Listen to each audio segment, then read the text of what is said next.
You got a real attitude problem, McFly. You're a slacker. You wouldn't match by any chance, would you? Embrace the probability of your imminent death.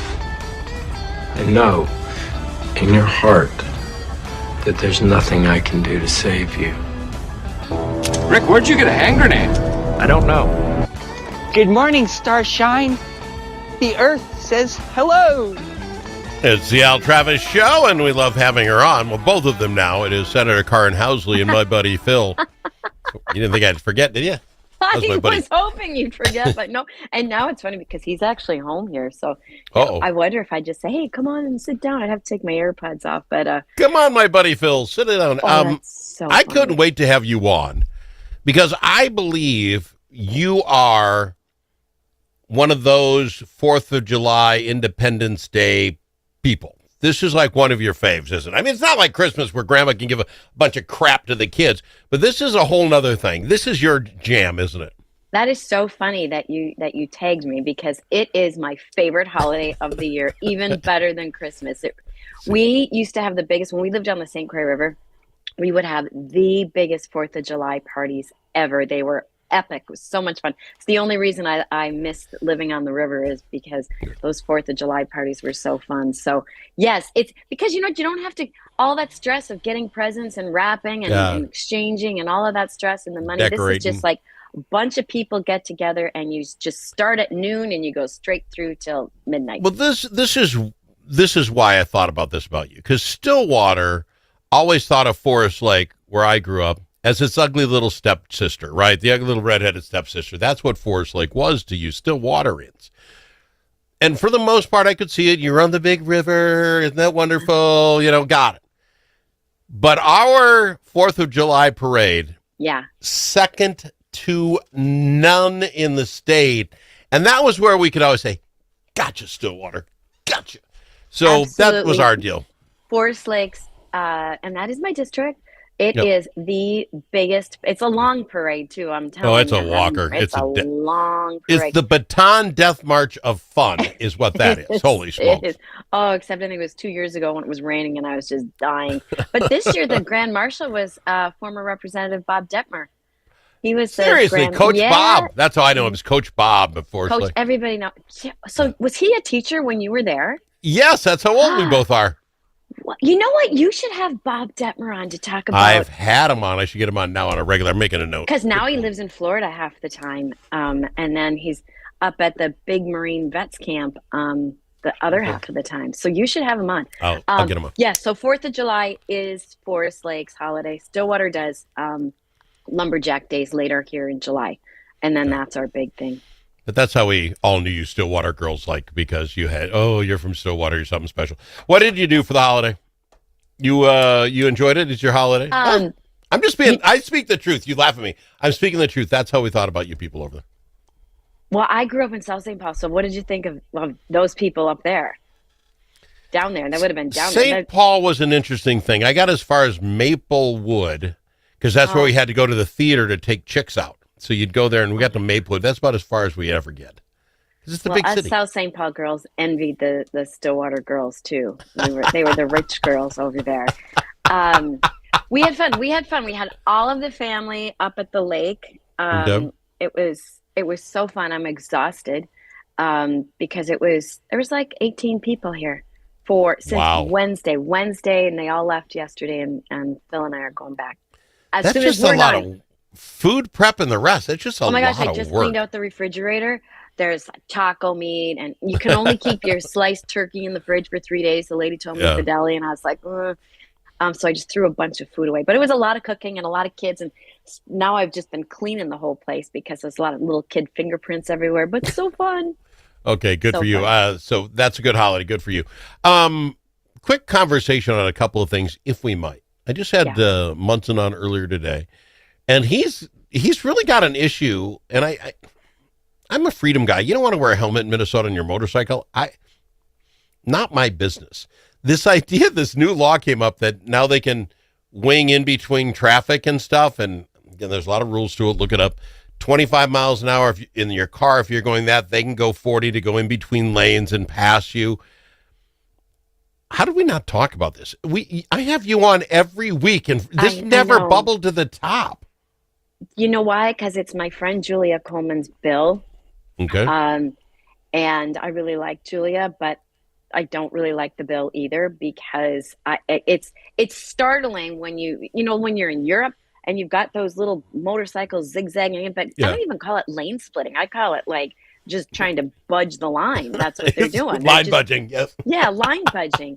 But it's startling when you're actually sitting at a stop sign or a stoplight and they zoom up right in between you. And I don't think we haven't talked about it because it kind of slipped in there at the 11th hour at the end of last year and got into the transportation bill and then passed. So it was only heard in transportation. I don't think it was heard anywhere else. And here it is, July 1st. And you should wear a helmet when you're riding your motorcycle, as you should wear your seatbelt. I don't disagree with you whatsoever. My point is, if you're going to be a knucklehead, you do you. It's not affecting me. This new law, though, I guess if you watch where you're driving, doesn't affect me. I still don't want to hit motorcycle guys. I don't know why it bothers me, except, and Munson brought up a good point, if you own one of the new self-driving cars or even have one of the newer cars that have that line avoidance, so you don't go across the line, how is that going to interact with a motorcycle there? Are those people's cars just going to be constantly beeping because every time a motorcycle comes by, it jars to the right? I don't know, but we should have probably looked into it before we passed the law. I throw it out. Just a thought. Well, and I still would like to see the data. I don't think it makes it safer for a person driving a motorcycle. I think that would be much more dangerous but I didn't sit in on that transportation committee. I didn't hear any of it. I guess we'll find out going forward. I hope it doesn't cause a lot of problems, but we'll find out because, and again, back to they aren't going to tag the motorcycle guy, but evidently it's like a $300 fine if I don't yield to that guy, the motorcycle guy. And that's like, now it's a new law. I have to get out of the way. If he's coming down there and he's doing his thing, we're supposed to move over? Just a little bit. Give him a little room. No, I think Mr. Lane splitting motorcycle driver, you better judge for yourself if there's enough room for you to go through, because I can't believe it is the law that went through without more vetting, because it really does scare me. But I would think the person driving the motorcycle, it should scare even more, but maybe they're just risk You called it line budging, and I find that interesting. As I'm just rolling down the highway in the Twin Cities, what do I care? Do your thing, get where you got to go. But if you're going to the state fair, you're going to whatever, the Renaissance, when there's a mile-long line, and you're doing the merge with the cars and doing the thing, and motorcycle guy says, see ya. I don't know if people will take that very well. Well, and the cars are going to be kind of at a standstill because it goes so slow, but the motorcycles are going to be going 25 miles per hour. And can you see if a person is running across the street thinking it's everybody's at a standstill and the motorcycle comes zooming up? Yeah, this is going to be more interesting than not. All right, we're going to go to break. I also want to find out, you got boats, right? You got a cabin, you got a boat? Yep. Are you and your husband certified to drive the boat? We're going to talk about that after this. Another new law, people, right here in Minnesota, right after this. Achieving your financial goals requires individual planning and a comprehensive approach. At Midwest Money Management, our mission is to provide you with the knowledge, tools, and confidence to feel comfortable financially today and secure about tomorrow. Learn more at MidwestMoneyManagement.com. That's MidwestMoneyManagement.com. Securities offered through JW Cole Financial Inc., member FINRA and SIPC. Advisory services offered through JW Cole Advisors Inc. Midwest Money Management and JW Cole Financial Inc. and JW Cole Advisors Inc. are unaffiliated entities. Braver Angels Minnesota is part of a national movement that brings together conservatives, liberals, independents, and others to restore trust, respect, and goodwill in politics. We seek not to eliminate our differences, but rather deal with them head on, with respect and understanding. We do not try to change people's views, but how they view the other side. There will always be differences. Braver Angels Minnesota believes the best way forward is to change how we deal with those differences. Join the civil conversation at mn.braverangels.org.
Easily offended? The Al Travis Show is not for you.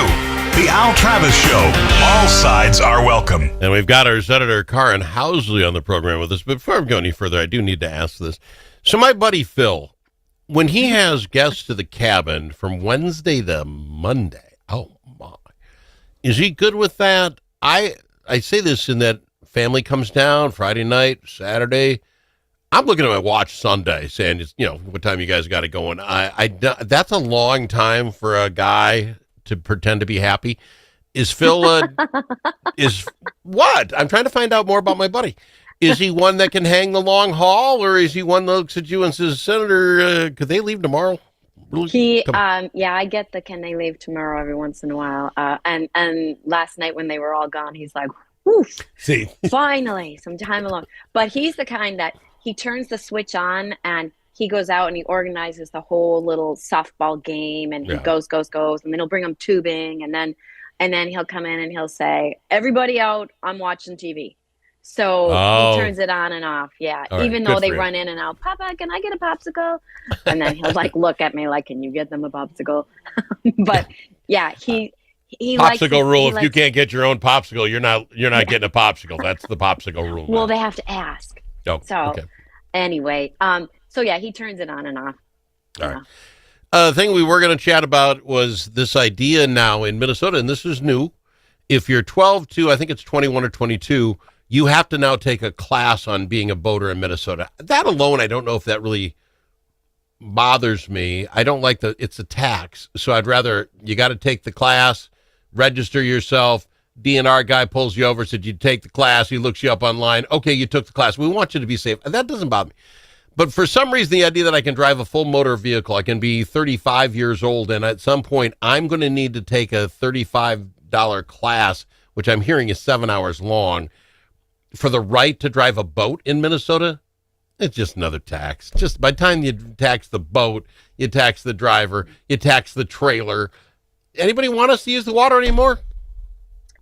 Well, I think when you're in greater Minnesota, there's not as much of a risk of an accident. But when you're on the St. Croix or Lake Minnetonka, I think the education piece is big. I know we were on the St. Croix, and one of our daughters did get pulled over by the DNR, and she did not have she was in between the 12 to 15, and you could drive them, but you had to be like so close to your property. So, and she of course wasn't, she was way upriver somewhere. But not all parents teach their kids how to drive a boat. So I think the education piece is good, but I don't know about the tax thing. Another fee on top of a fee, and then on top of, make money on the boater permit schools, $35 to get your permit. Yeah, it's annoying. Well, let me ask you this. This is where it gets annoying for me. These are Minnesota lakes. That's what we're in charge of, the Minnesota lakes. So we will charge Minnesotans a tax for your boat, your trailer, your license now to get on there, a fishing license if you want to fish. Everything about this lake is taxed now, unless you're from Wisconsin. This doesn't Can they really come over? That doesn't yes, apply to them? they does not apply to them. And I'm like, whoa. How about we do this? Minnesotans are free. Anybody else comes to enjoy these 10,000 lakes, you get a tax. You get a tax. I don't pay it. Yes, Wisconsiners get to avoid said tax, or driver's license even. They got a driver's license. I wonder if I had my niece here or my grandniece from Wisconsin, and she's 17 and she's boating, and they pull her over and she just says, I'm from Wisconsin. She doesn't have to have her, Yeah, you're right. That's not really fair. But then what do we do? Have tolls every time you go in and out of our lakes? Do we have anywhere near enough DNR guys to be out there checking the driver's license of everybody on a boat to make sure they took the new class that just kick-started? I don't like that. But let me ask you this. What's next, Senator? And you know what's next. The only thing you are not currently taxing, the state of Minnesota, is for us on these lakes, is a tax to swim. And I think we need to start that. I think you should make sure you pass a swim class before you can get into any Minnesota lake, so make sure those people make their money. I think you need to get a little wristband. Every year you spend $40, just like the pool downtown here. You get a wristband. That allows you to go in the water and swim in our fine lakes. Because you know what? That's the only thing we're letting us do for free. Let's stop it. Let's stop the lakes. Do Stop. you remember when you grew up, you had to have a license for your bike? Remember you had to have that little sticker on, like the city required you to have a license for your bike. Now that you said it, 'cause I was Forest like, Lake well, did that, yeah. yeah, Don't, South St. Paul did it too, and that went away. Parents must not have liked. Well, of course they didn't like that. You're going to charge another $5 just to get a license for your bike. But yeah, they don't tax tubing yet either. But now that you said it, you're probably going to have a little tax. we for can't let kind of this go on. We cannot let swimming go on without us tax. This is my point with Minnesota. If you can touch it, we can tax it. That's the new plan. If you can touch the water, you can get the water, we can tax it. Tubing, you talk about tubing? Why is there not a class to tube on the, what is that mountain? Allen. It was just outside Forest Lake. We used to go tubing all the time. Allen. Anyway, it had a tow rope. You went back to the top. Snow tubing. Snow tubing. We should tax that. You can't just have snow tubing, yeah. Because it's a dangerous sport. You get on that bad boy, you don't know how to steer a little bit, you're going to crush somebody. We should tax that as well. Yeah, we should probably tax skiing too. Downhill skiing. You can't just let people buy skis. You should have the skis registered because you're always on a ski hill and one of those skis will just take off and somebody's lost their ski. Yeah. If you don't have it registered to somebody that they can track, you're fine. There's another fine. Well, I mean, Governor Walz has to find some way to pay for his $3 billion deficit. So we just gave him a lot of really good ideas. These are good. Let's see how long until people get upset. One last thing. I did see today that Senator Duckworth, Republican to the 57th, is decided not to run. He's going to run for his own Senate seat again.